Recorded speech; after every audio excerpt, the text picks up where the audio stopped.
एक गांव में दो दोस्त हुआ करते थे। एक का नाम था रमेश और दूसरे का नाम था सुरेश। दोनों एक साथ खेती किया करते थे और काफी मेहनत करके अपना घर चलाते थे। एक दिन अचानक उस गांव में एक बहुत बड़ा व्यापारी आता है और लोग उसकी चकाचौंध देखकर बहुत प्रभावित होते हैं। पूरे गांव में उसे व्यापारी की चर्चा होने लगती है।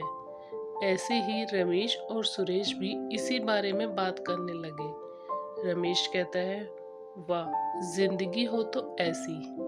देखो उसकी कितनी शान है। उसके आसपास हमेशा हजारों लोग हाथ जोड़कर घूमते हैं और हमें देखो, रोज रोज की वही मेहनत और खाने के लिए कुछ पैसे। सुरेश कहता है, अरे भाई रमेश, जिसके पास जितना है हमें उतने में ही खुश रहना चाहिए। भगवान ने कम से कम हमें रहने के लिए छत दी है, खाने के लिए 2 वक्त की रोटी दी है। अगर ज्यादा इच्छाएं रखोगे तो भगवान वह भी तुमसे छीन लेंगे। इस पर रमेश ने कहा, तू भी ना सुरेश, ज्ञान बांटता रहता है। छोड़, मुझे क्या, मैं कौन सा अमीर बनने वाला हूँ। वही जिंदगी है, वही पुराने कपड़े।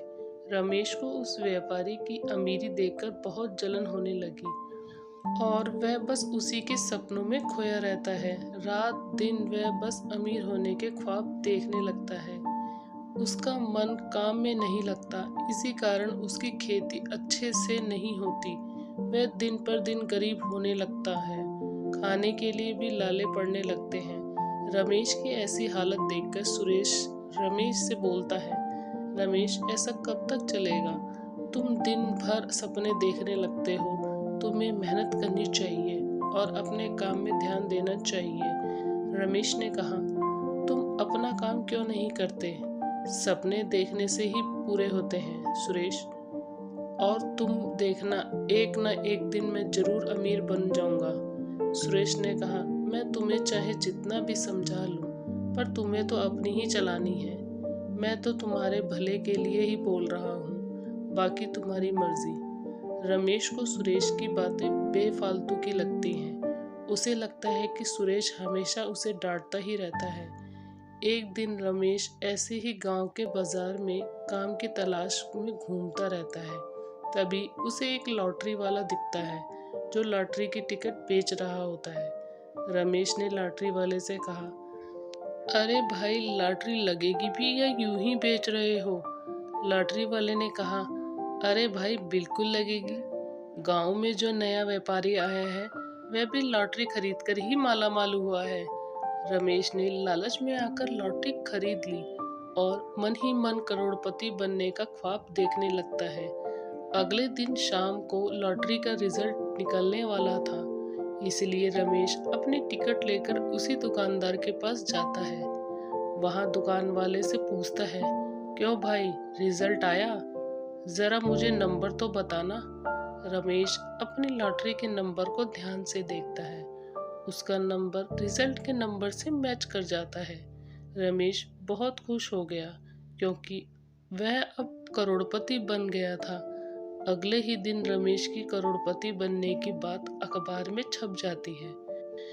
रमेश ने अपने लिए एक बहुत बड़ा घर और एक महंगी गाड़ी भी खरीद ली।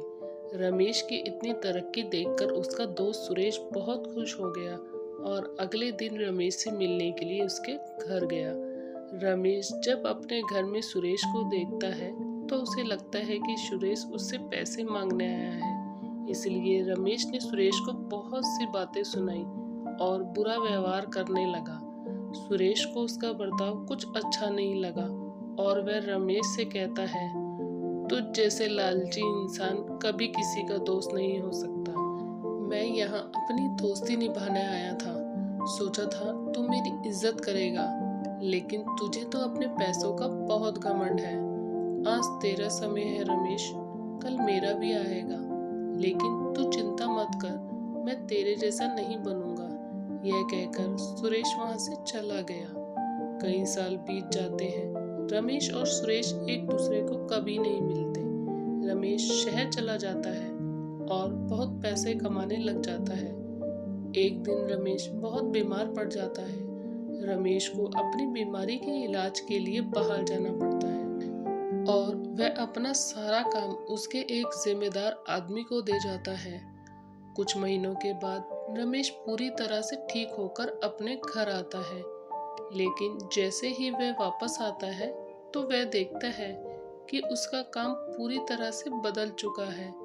यह सब देखकर रमेश बहुत परेशान हो जाता है और अपने उस जिम्मेदार इंसान के पास जाता है और कहता है, धोखेबाज, तूने ये ठीक नहीं किया। मैंने तुझे अपना सारा काम और कंपनी कुछ महीने संभालने के लिए दी थी और तूने कंपनी ही अपने नाम करवा ली। उस आदमी ने रमेश को कंपनी से धक्के मारकर बाहर निकाल दिया और रमेश सड़कों पर आ जाता है। एक दिन जब रमेश सड़क पर सोया हुआ था, तभी उसका पुराना दोस्त सुरेश बहुत बड़ी गाड़ी लेकर वहां से गुजरता है। सुरेश से अपने दोस्त की ऐसी हालत देखी नहीं गई और उससे पूछा कि ये सब कैसे हुआ। रमेश ने सुरेश को सारी बातें बताई। ये सुनकर सुरेश को काफी गुस्सा आया। वह रमेश को अपनी गाड़ी में बैठाकर अपने बड़े से घर में ले आया। सुरेश ने काफी तरक्की करके घर और गाड़ी खरीद ली थी। उसने रमेश की बहुत खातिरदारी की और अपने साथ अपने घर में रहने के लिए बोला। सुरेश की बातें सुनकर रमेश की आंखों में आंसू आ गए और कहा, दोस्त, मुझे उस दिन के लिए माफ कर दो। मैंने उस दिन तुम्हारे साथ काफी बुरा व्यवहार किया। सुरेश बोला, छोड़ो ये सब बातें। इस तरह दोनों दोस्त एक साथ खुशी खुशी रहने लगे। दोस्तों, आशा करती हूँ आपको ये कहानी अच्छी लगे। कहानी अच्छी लगे तो लाइक शेयर कमेंट जरूर करें।